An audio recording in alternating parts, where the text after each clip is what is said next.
The video you first asked for, and today the Living History channel will live one day in the skin of a real goddamn Viking. You'll finally find out who they really were. Warlike, unwashed barbarians, as Western culture likes to portray them, or romantic adventurers with rich traditions and very advanced technology. Traditionally, we'll examine a couple of myths, dispel 3 legends, and tell the facts that will make your hair stood on end. Did you know that the Vikings discovered America 500 years before Columbus? The next couple of minutes will be even more interesting. Stay tuned.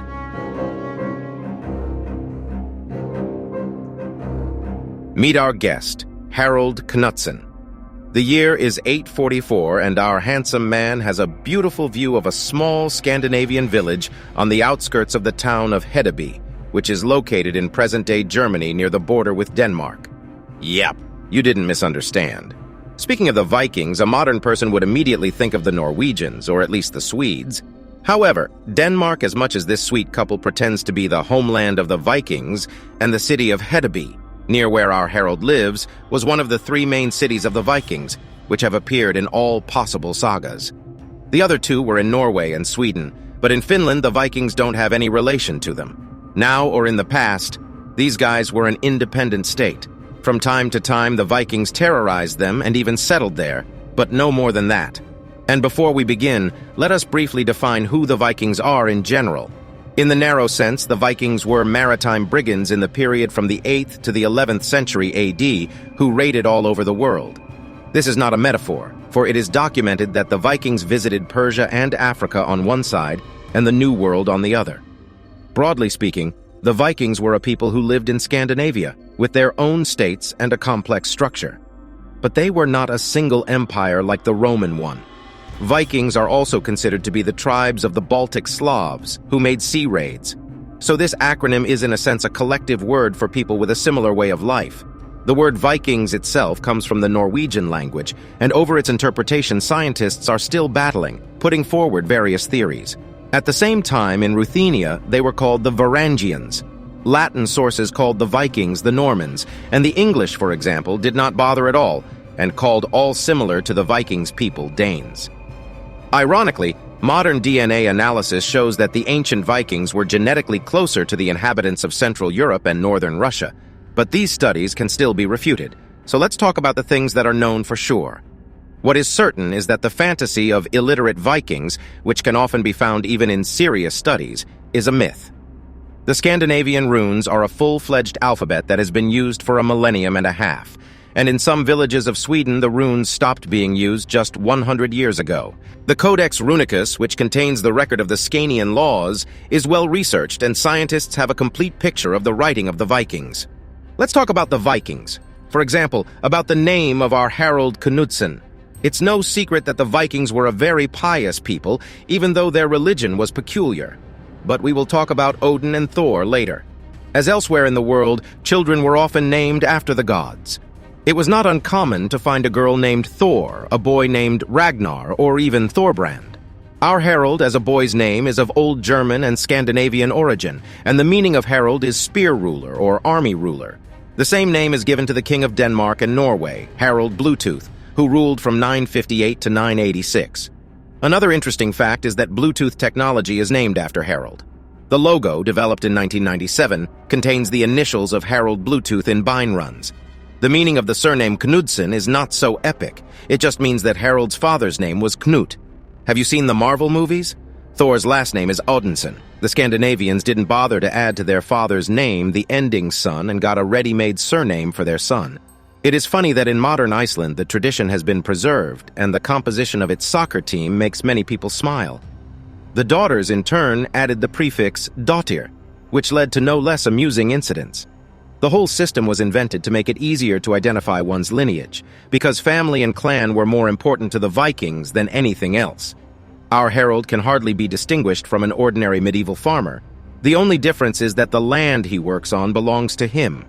This was legislated, and even in case of bankruptcy, it was impossible to sell the land to anyone. If Harold's family went bankrupt, they were obliged to offer to buy it out first to one of his relatives. This helped the Vikings not to fall into the feudal European mud. More often than not, the Vikings settled in families, and several generations lived together. In this case, a long wooden house was built, divided into rooms, and the family would gather around the hearth for cooking or gatherings. The rest of the time, the Viking way of life was painfully dull. Sheep, barley, and oats. Everyone was engaged in the cultivation and maintenance of goods in order to survive somehow. After all, we are talking about the northern territories. To grow wheat there is almost unreal. Right now, only 3% of the land in Norway is suitable for growing anything, 9% in Sweden and about 1% in Iceland.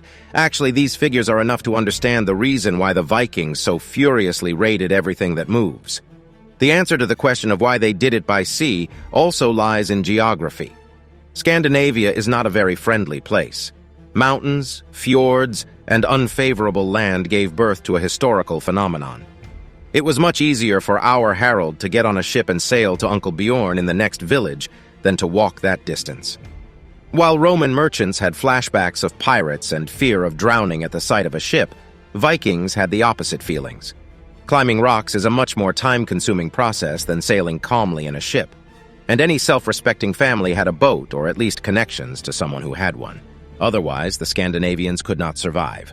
Here we step into the first myth born of soap operas and Christian propaganda. In the Vikings series, we often see Scandinavians chopping each other up left and right. This is a blatant lie. Yes, the Viking communities and villages didn't have clear laws, but in the vast majority of the territory, the penalty for unreasonable murder was exile at best. And at worst, you would go to Odin to follow the murdered man. The second detail that the series has treated well, and many books not so well, is the role of women. Here the Viking series holds up well, for the Scandinavian people were one of the first in history to invent real equality and prenuptial agreements. Our Harald Knutsen has a bride, Kraka. She lives in a neighboring village and the couple love each other. But unlike in Europe, it was not so much the husband who chose the bride as she chose him.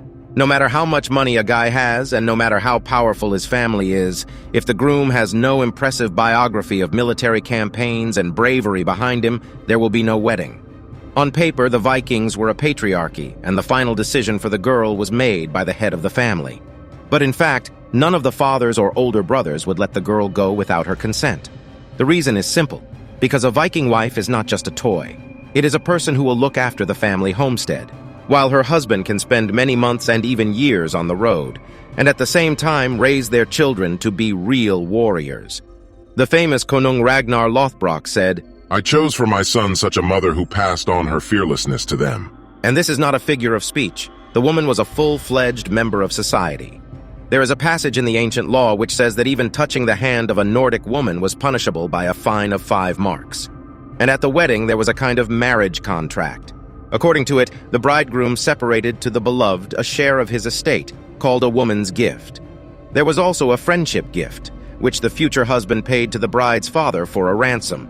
In turn, the father would let the daughter go with the dowry, and discussing the details of the wedding was like a real bargain. In general, marriage was a headache for Harold. The situation was exacerbated by the fact that youth was not a positive sign. While in Europe they married even at 10, the Vikings preferred to make a union closer to 30. This was for logical reasons. A man who lived to that age, by definition, had a better chance of surviving the campaign than an 18-year-old youth. Often there were delayed marriages when the young were betrothed, but the official wedding was played in a few years. Note that the Vikings series clearly conveyed another important detail. In the absence of husbands, women could easily lead the campaign, picking up a sword, for the Vikings were a truly equal society. Now let's talk about what you've all been waiting for, the conquests. It's 844, and Denmark is ruled by Ragnar Lothbrok, the main character from the Vikings series. The series has greatly exaggerated the story of Ragnar because, in reality, he was not an ordinary Viking, but the son of Sigurd Ring, the past ruler of Denmark. His official title was Konungur, which by European standards translates as king. Note that there is no reliable information about the guy's existence. However, other historical facts are available. For example, the conquest of Paris by the Vikings. In short, the mechanism of any campaign was the same. Our herald raises sheep and meets a messenger from another village summoning men to the campaign. Harold, along with the other fighting villagers, packs up, loads into a ship, and follows the ruler. And maybe Harold himself, if the campaign is small. But in our case, we are talking about a large-scale Viking invasion of France. In those days, it was a common Tuesday. Back in the year 789, the Vikings attacked the town of Dorset in England, successfully sacking it. In the year 800, the Vikings conquered the Shetland Islands, and in 844, they plundered Lisbon, the capital of Portugal. Such raids in Europe are accustomed to, and unfortunately, everything is true here. Christian propaganda has not vilified the Vikings. They did scorch entire villages, devastating them to the last drop of grain. There was even a common prayer in Latin which began, Our supreme and holy grace, protecting us and ours, deliver us, God, from the savage race of Northmen which lays waste our realms. It was said when they saw Viking ships on the horizon and prepared for battle. There is a theory that it is to the Vikings that we owe the emergence of states in their modern form. After the fall of Rome, all hell broke loose in Europe. But in the face of the Scandinavian threat, rulers structured life, logistics, and village defenses just to defend against them. But back to 845. Harald Knudsen, along with a couple thousand warriors led by Ragnar Lothbrok, goes to Paris. And before we get started, let's dispel a couple of stereotypes. The main one paints the Vikings as untrained barbarians behaving like brigands. About 50% of the time this was indeed the case, but only 50% because the Vikings were not bad tacticians. It was no coincidence that they managed to kick the asses of British, French, and other regular armies. Konunga Ragnar had an entire spy service for scouting, and he also introduced a rule among the Vikings not to burn villages, but to take a ransom. The logic was simple. In this case, in a couple of years, you can return to the same place and make money again. The same scheme was used by the guys who went to Paris. We did not take the events shown in the TV series as an example for nothing, for the series showed it incorrectly. There, the Vikings staged a fake death of the leader Ragnar and infiltrated Paris under the guise of a funeral procession. A similar situation actually took place historically. Only in this way the Vikings did not take Paris, but Rome. And the story is more like a joke. It was after Ragnar's death, and the Vikings were ruled by his son Bjorn Ironside. Wishing to outshine his father and his Paris capture, his son decided to conquer Rome, the richest city at the time. Bjorn assembled 62 ships, landed in Italy, and feigned death. His companions constructed a story that before he died, the Viking leader decided to become a Christian. Eventually, the funeral procession was led into the city, and the living Bjorn jumped out of the coffin, opened the gates from the back, and the city was captured. What's the joke? Well, the joke is that the Vikings got it all wrong and captured not Rome, but the Italian city of Luni. Well, before Paris, it was captured by his father in a more classic way. Old Ragnar was an excellent strategist, and his spies brought him news. There was a revolution in France, and 3 groups were fighting for power at once. In the end, the Viking army that approached the city was opposed by scattered groups of Frenchmen, who were killed with a neat tactical maneuver. The Vikings did not even enter the city itself. King Charles the Bald, who had crapped his pants, preferred to pay Ragnar a fabulous ransom. In the end, our herald sailed home on a ship full of gold, and along the way, Ragnar's army burned every French town on the way home. No ransom was paid for them. Sometimes the boys would stage full-fledged sieges, waiting until the cities ran out of supplies, and the exhausted warriors could do nothing against them. The Scandinavians also liked to attack Christians on holidays when they were resting or at church service. So, for example, did they seize the Luni that we spoke of earlier? So, as you can see, the myth of the outlaw nature of the Vikings is nothing more than a myth. Otherwise, they would not have conquered half of Europe. Another common myth is the Vikings' lack of hygiene. Christian propaganda made them look unwashed and smelly. Because of this, the popular TV series is criticized because their Scandinavians look like top models. That was certainly not the case, but the Vikings were good at hygiene. Our herald even had a special comb for his beard.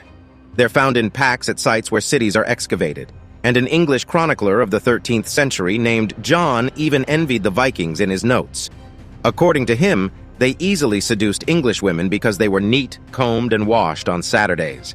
This is real nonsense for medieval Europe, because we described the unsanitary conditions on the continent in clips about plague doctors. However, there is a mini gaffe in the series. Ragnar Lothbrok is shaved like a billiard ball. Real Vikings would have called the guy Ragnar the Bald and mocked him. After all, the hair was cut off either to criminals or captured slaves, and a real Viking should shine with his hair combed. Where does our herald go from here? Ahead of him is a second campaign into France, which was less successful. Half of his army died of dysentery and he was unable to retake Paris. But the colonization of Iceland and Greenland was very successful. On the settlements of the Vikings in these lands there is documentary evidence. And later in 1000, Leif Erikson landed in Newfoundland, which is located in present-day Canada.